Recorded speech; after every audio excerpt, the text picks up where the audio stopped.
Hi, I'm Amanda. I'm Natalie. I'm John. We're from BeWell, and today we're going to be taking you through some dynamic stretching. This will be great if you're about to go exercise and you're looking for a warm-up, or maybe you've been sitting at your desk all day and you're looking for a stretch break. Either way, we're going to be doing 6 exercises for 45 seconds each that'll warm you up and stretch you out. You guys ready? Yeah. Ready. Okay, let's go ahead and start with some shoulder rolls. So we're pulling our shoulders up toward our ears and then dropping them back down. We're changing direction, so we're coming forward and then rotating back. Let's take a look at what John and Natalie are doing in the back here. You'll see John has added a little bit of a dynamic movement to this. Now this is going to help him to warm up a little bit more. He's about to go exercise after this. He wants to get his heart rate up, so he's moving the upper body and the lower body at the same time. Natalie is taking a break from a long day of sitting in front of the computer. She's got a meeting after this. She doesn't want to get sweaty. She just wants to make sure that she's warming up all the different muscle groups, taking a break from sitting hunched like she has been all day. Okay, pause here. Let's go ahead and turn this into some trunk rotations. So this is a nice movement through the core. We're pulling our belly button into our spine so those abs are nice and tight. We're also making sure that our hips are staying kind of straight ahead, so this rotation is really just through the midsection. Now again, you'll see here that Natalie is just staying still with her lower body and just rotating from side to side. Sometimes when we're sitting in front of the desk all day, it can cause a little bit of lower back pain, maybe doing a little bit of slouching. So warming up through the core is a great way to, again, counteract that. John has added a knee. Again, this is to make this a little bit more cardiovascularly intense. Okay, so I'll join you guys for a few more here. Last one on this side, and let's go ahead and switch into some butt kickers. So we're bringing, just like they sound, we're bringing our heels up toward our glutes, and we're pushing forward through our hips. Now what this exercise does is it helps us to stretch through our quads, while at the same time warming up our hamstrings, which are the back of our legs. We're also getting a little bit of hip flexor in here too. John, what have you added here? I've added my arms to it. And what's that doing for you? I feel it in my shoulders as well as my legs. Great. So getting that heart rate up even more. Yep. And he's squeezing his shoulder blades together in the back, which is giving us a nice warm up through the chest as well as, or stretch rather through the chest as well as a nice warm up in the shoulder blades. Just a few more of these.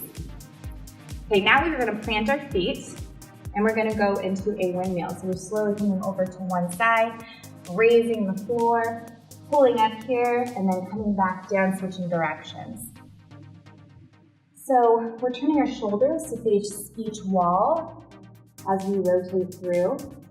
Now I mentioned our hamstrings before. What we're doing here in the windmill stretch is getting a nice stretch through the back of our legs, the hamstrings that I referenced earlier. Now, John, because he's a little bit more warmed up, is going to be going a little bit lower. And Natalie, because she's still kind of in her office mode, maybe not in the most comfortable pose to be working out, is going to be going not quite as deep. Let's do one more in each direction. Back up. One thing to mention too is make sure to breathe during all of these exercises.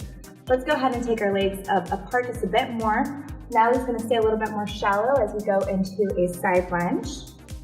The name side to side can make us feel like we really have to go side to side, but we're still going to want to send those hips toward the back wall, keeping that knee behind the toe. John, as you can see, has added a little bit of a toe touch to this. It's just a little bit more intense. And now you have your arms out front. What's that helping with? It's getting my heart rate up. But not too sweaty. Not too sweaty, not okay. So by having those arms up too, she's adding a little bit of counterbalance here as well, whereas John is having to add a little bit more balance into what he's doing. You're working hard over there. Okay, let's do one more on each side. Let's do a last set of lunges, this time going front and alternating, starting with the right. So again, Natalie's going to stay more shallow. John's going a little bit more deep. John, you added some arms. Yes, I did.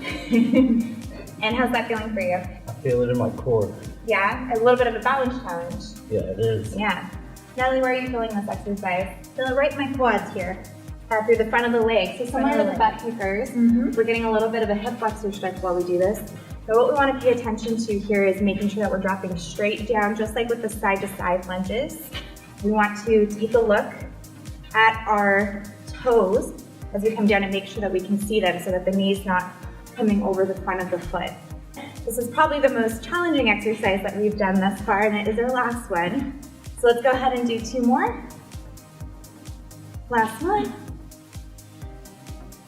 John's ready for his workout. I think I earned it.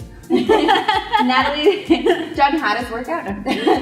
Natalie's ready for her meeting. Sure am. All stretched out. Watch out, world. Watch out, world. So let's go ahead and close out with some deep breaths. Come down. Let's do 2 more of those. Up on your toes this time. Last one. Bring your feet together. Okay, how you guys feeling? Nice and warm. Really good. Good. Okay. Well, thank you for joining us for dynamic stretching. To see some more wellness resources from Stanford, please go to bewell.stanford.edu, and we'll see you soon.